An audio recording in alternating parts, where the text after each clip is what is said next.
لا إله إلا الله محمد رسول الله لا إله إلا الله محمد رسول الله. السلام علیکم ورحمۃ اللہ وبرکاتہ. نحمدہ ونصلی علی رسولہ الکریم، اما بعد فاعوذ باللہ من الشیطان الرجیم. بسم اللہ الرحمن الرحیم. کلوا من الطیبات وعملوا صالحا. اللہ رب العزت نے اسلام کو دو حصوں میں بانٹا ہے. کلوا من الطیبات کہ پاکیزہ کھاؤ اور اچھے اعمال کرو. ظاہر ہے جب انسان پاکیزہ کھائے گا، صفائی ستھرائی کو پسند کرے گا، تو انسان اس کو دیکھ کر اس سے متاثر ہوں گے.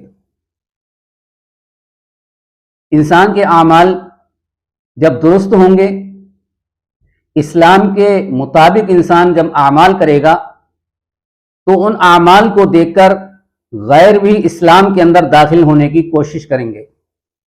اور جب انسان اسلام کے خلاف زندگی گزارے گا، انسان کے اعمال اسلام کے خلاف ہوں گے، مذہب کے خلاف ہوں گے، تو دوستو غیر اسلام کے اندر آنے سے رک جائیں گے. انسان کو وہ اعمال کرنا چاہیے کہ جن کو دیکھ کر غیر بھی اسلام کے اندر داخل ہونے لگیں. یہ جو آیت میں نے تلاوت کی، یہ محرم سے متعلق ہی میں نے عرض کی ہے کہ محرم کا مہینہ پاکیزہ مہینہ ہے، اور اس مہینے کے اندر پاکیزہ اعمال ہی کرنا چاہیے. لیکن دوستو آج اسلام کے ماننے والے مسلمان اس مہینے کے اندر غیروں جیسی رسمیں اختیار کرتے ہیں، غیروں جیسے طور طریق اپناتے ہیں، اور ایسی ایسی رسومات کے اندر مبتلا ہیں کہ ان رسومات کو غیر مسلم جب دیکھتا ہے تو وہ دیکھنے کے بعد تعجب کے اندر پڑ جاتا ہے کہ یہ مسلمانوں والے کام ہیں، کہ کیا مسلمان کو اسی طریقے سے زندگی گزارنے کی تعلیم دی جاتی ہے؟ میرے محترم بزرگوں، دوستو، یہ مہینہ محرم الحرام کا مہینہ چل رہا ہے. یہ مہینہ پاکیزہ مہینہ ہے، احترام والا مہینہ ہے. لیکن آج مسلمانوں نے اس مہینے کو منحوس مہینہ سمجھ رکھا ہے، اور اس مہینے کے اندر نہ جانے کن کن خرافات کے اندر مسلمان مبتلا ہو چکے ہیں. مسلمانوں نے اس محترم مہینے کے اندر طرح طرح کی رسمیں نکال رکھی ہیں، اور ان رسموں کو ثواب سمجھ کے کرتے ہیں. کوئی تعزیہ بناتا ہے، اور خدا کی پناہ کوئی اس کو امام حسین سمجھتا ہے، اس تعزیے کو امام حسین سمجھتا ہے، اور اسی وجہ سے اس پر مٹھائی اور پھول وغیرہ چڑھائے جاتے ہیں. کوئی اس سے مراد مانگتا ہے، کوئی جھنڈا اٹھاتا ہے، کوئی مرثیہ گاتا ہے، کوئی ڈھول اور نقارہ بجاتا ہے، کوئی کالے اور ہرے رنگ کے کپڑے پہنتا ہے، کوئی مہندی نکالتا ہے، کوئی چھاتی کو پیٹتا ہے، اور کوئی بغیر سمجھے رسول پاک صلی اللہ علیہ وسلم کے پیارے صحابہ کو برا کہنے لگتا ہے. میرے محترم بزرگوں، دوستو، یہ مہینہ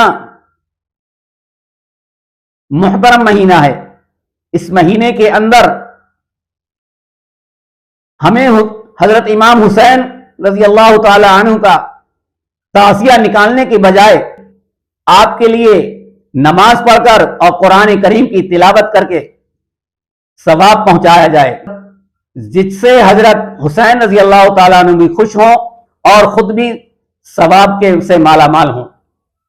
میرے محترم بزرگوں، دوستو، سب سے بڑی رسم تعزیہ بنانے اور نکالنے کی ہے، مگر یہ رسم ہندوستان کے علاوہ کسی اور ملک کے اندر نہیں. ہندوستان کے علاوہ کچھ جگہوں پر اور نکالے جاتے ہیں، لیکن حقیقت اس کی کچھ نہیں ہے. مکہ کے اندر اور مدینے کے اندر کہیں اس کا کوئی تعزیہ نہیں نکالا جاتا. نہ مصر کے اندر، نہ ایران کے اندر، نہ کربلا کے میدان کے اندر کوئی اس کا تعزیہ نکالا جاتا ہے، تو پھر ہندوستان اور پاکستان کے اندر اس کا یہ تعزیے کی بازی کیوں چل رہی ہے؟ لیکن میرے محترم بزرگوں دوستو، اگر کوئی تعزیہ نکالتا ہے تو وہ اپنے آپ کو کہہ دیتا ہے کہ میں شیعہ ہوں، لیکن اس تعزیہ داری کے اندر شیعہ کے علاوہ بھی مسلمان شامل ہوتے ہیں جو اپنے آپ کو اسلام کے علمبردار کہتے ہیں اور اپنے آپ کو مسلمان ظاہر کرتے ہیں، وہ بھی اس کے اندر شامل ہوتے ہیں۔ میرے محترم بزرگوں دوستو، جس طریقے سے کسی گناہ کا کرنا، کسی غلط کام کا کرنا گناہ ہوتا ہے، اسی طریقے سے اس غلط کام کے اندر شامل کسی طریقے سے بھی ہو جانا، اس کام کی حمایت کرنا یا اس غلط کام کو ہوتے ہوئے دیکھنا یا اس غلط کام کے ہونے کو اپنے دل کے اندر برا نہ سمجھنا، گویا کہ یہ خود اس کے اندر شامل ہو جاتا ہے۔ بعض لوگ اس تعزیہ بنانے کے لیے اپنے اپنے محلوں سے چندہ بھی کرتے ہیں اور اس کو لینے والے اور دینے والے ثواب بھی سمجھتے ہیں کہ بہت بڑے کام کے لیے، بہت ثواب کے کام کے لیے ہم چندہ کر رہے ہیں یا ہم چندہ دے رہے ہیں۔ لیکن یاد رکھو، مرنے کے بعد ایسا ثواب ملے گا کہ سر کے اوپر ایک بال بھی نہیں رہے گا۔ بعض لوگ ان ایام کے اندر پانی کی سبیل لگاتے ہیں، شربت کی سبیل لگاتے ہیں، اور اتنا ہی نہیں کہ وہ سبیل لگانے والے نہ ان کو نماز سے تعلق ہے، نہ ان کو اسلام سے کوئی محبت ہے، یہاں تک کہ بعض جگہ دیکھا گیا کہ رنڈیاں اور کنجریاں بھی سبیل لگا لیتی ہیں اور لوگ شوق کے ساتھ ان سبیلوں کے اوپر جا کر وہاں پانی پیتے ہیں، وہاں شربت پیتے ہیں اور اس کو ثواب سمجھتے ہیں۔ حالانکہ یہ سبیل لگانے والوں کی آمدنی حرام ہے، نہ کھانے پینے والوں کو غیرت، نہ خدا کا ڈر، نہ حلال اور حرام کی تمیز، جو چاہا اور جو جیسا مل گیا ویسا کھا لیا اور ویسا پی لیا اور جو چاہا کر لیا اور جو چاہا کہہ دیا۔